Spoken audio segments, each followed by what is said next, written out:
Hello YouTube, my name is Blue Plays, and we're roughly halfway through the LCK Spring Split, and I believe this is a really good time to talk about T1's performance relative to their 10-man roster, and whether or not this is a viable strategy. So a quick rundown on T1's current performance is, they're currently 6-5, and before recording this video, it is a day away until T1 versus Damwon Gaming here, their second time in the Spring Split.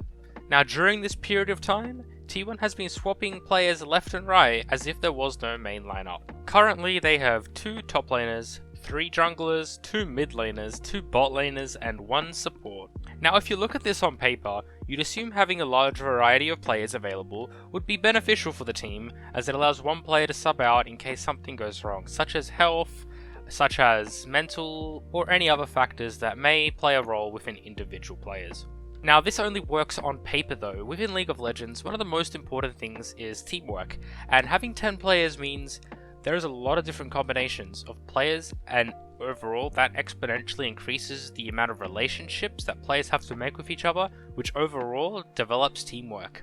And as a result, either this team has to do 10 times the amount of scrims, or they're just not going to be the same as some teams that have been together the entire time.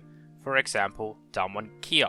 Now this has actually been noticed by many of the players on T1 currently. For example, Keria had a recent interview where he said he disagreed with the 10-man roster, and if you think about it, because Keria is the only support on the team, not only does he have to have a bond within both AD carries, but he also has to adjust to the playstyle of 3 different junglers, because support jungle synergy is almost as important as bot support synergy. That means our poor young player Keria here has to adjust to 5 different playstyles that could possibly happen in each of his games. And overall this situation is extremely stressful and difficult for Keria, and I completely understand why he would disagree with the 10-man roster. We've also received similar insight from Faker, who has previously stated that he disagrees with the direction the coaches are taking the team, and I believe one of the biggest disagreements Faker has with the coaching staff is the direction they are taking in the 10-man roster. And overall, the general criticism from the community is very negative, and a lot of people disagree with the idea of a 10-man roster. Now, this wouldn't be the first time we've seen something like this come out of T1 or SK Telecom. They have been notorious for having a lot of substitute players, which they bring in whenever they see fit. But this version of T1 is probably showing the most notorious results so far. Before we look at some of the future directions this type of roster could take, I think it's best to have a look at how the players are performing individually. Now in the top lane we have Kana and Zeus. Now this has probably been one of our most consistent changes we've seen. Kana has been slowly subbed out for Zeus. Now it appears because Kana hasn't been performing too well in the current meta. I'm not sure if that's relevant to his champ pool or some other factors involved, such as team relationships or coach disagreements, but overall Kana's performance has not been looking as good as last year, and Zeus has slowly been substituted in. Now Zeus has showed some pretty decent top lane plays. I wouldn't call him the best top laner in the region, but he can hold himself pretty well. Now next I'm going to skip to mid lane real quick. In the mid lane we have Closer and Faker. Obviously we all know who Faker is. He's very good macro and very good mechanical player. Overall he's had a lot of experience, and therefore you'd consider him great for the team. We also have Closer, who's a young mechanical prodigy in the mid lane, and he has also shown some amazing performance, and definitely lives up to the hype of Faker's substitute in my opinion. Next in the bot lane we have a similar thing. We have Teddy, who is a very good veteran player, a lot of experience on his belt, and also a very good mechanical AD carry. And then we have Gumayusi, who basically is a prodigy rookie AD carry that shows some excellent performance and mechanics, resulting in the Twitch nickname Guma Uzi. And then we have Keria in the support role by himself.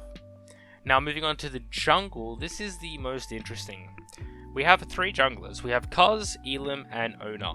Now you could spend a very long time breaking down all 3 of these players' playstyles, but overall I think the best performance has been seen out of the youngest of them all, Oner. But I also believe one of the biggest factors involved is Oner's performance with Zeus and Closer, who are both rookies, and I think they have more development as a team from the previous iteration of T1 Academy roster.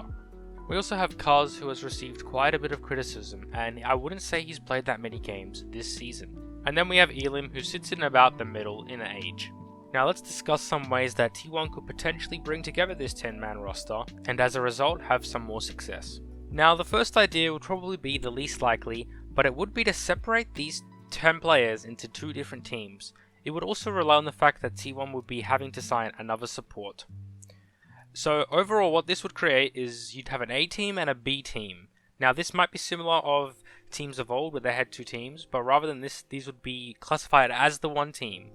And basically these teams could swap the games they play around, or they could also scrim with each other, and as a result they would bounce ideas off each other, overall improving them, but also create a better synergy within their teams themselves, overall showing better performance than constantly swapping out random players.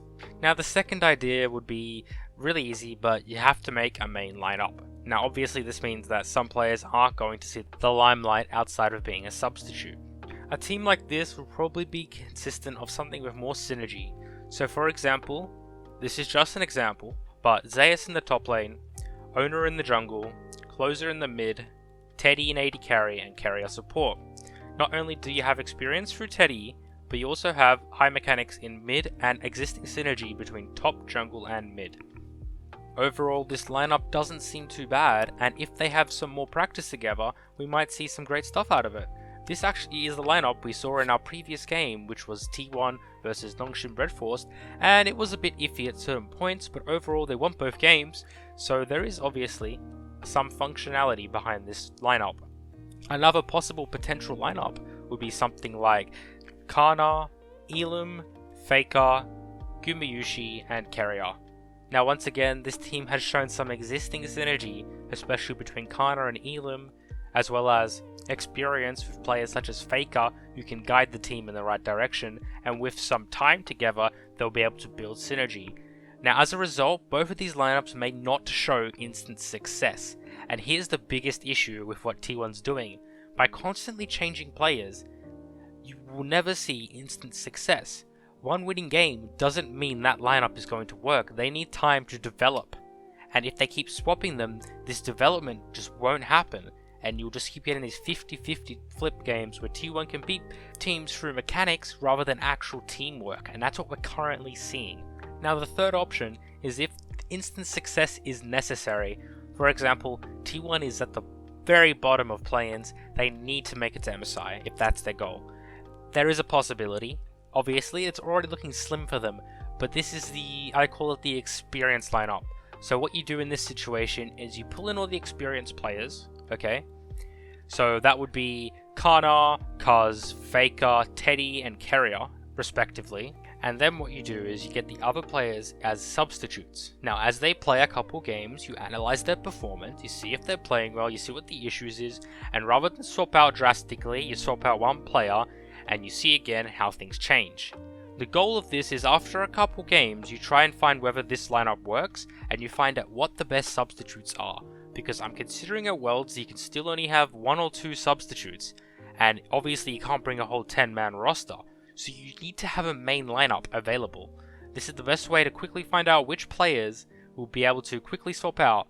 So maybe you want to bring another jungler, maybe you want to swap out Kana for Zeus later permanently, or maybe you want to have the flexibility of 2 mid laners or 2 AD carries, but you can't have it all. And overall, if you're a T1 fan, this is probably your best case scenario if you want to see this team do well, especially in the first split. As coaches have already told us in many articles, they aren't looking for spring split domination, they aren't looking for spring split performance. They're still working on developing their roster, so don't actually expect that T1 at MSI. I hope they make it, obviously, as a T1 fan myself, but the way it's going, words can't really express what's actually happening. Especially considering the fact that the coaches actually like the general direction that they're taking. And whether or not this is just obliviousness or maybe it is working, I heard rumors that T1 is losing almost every scrim. Their on stage is basically a fluke performance at the moment. So I'm not too sure. Something has to change. Or we just see them just start doing good all of a sudden because something did change. But if there has been no change from the previous versions of T1 we've seen in the past couple weeks, then T1 will not be making it into MSI, let alone playoffs at this rate. And as always, my name is BluePlays, and if you enjoyed this video, please leave a like and subscribe to my channel if you want to see more videos. And as always, have a great day.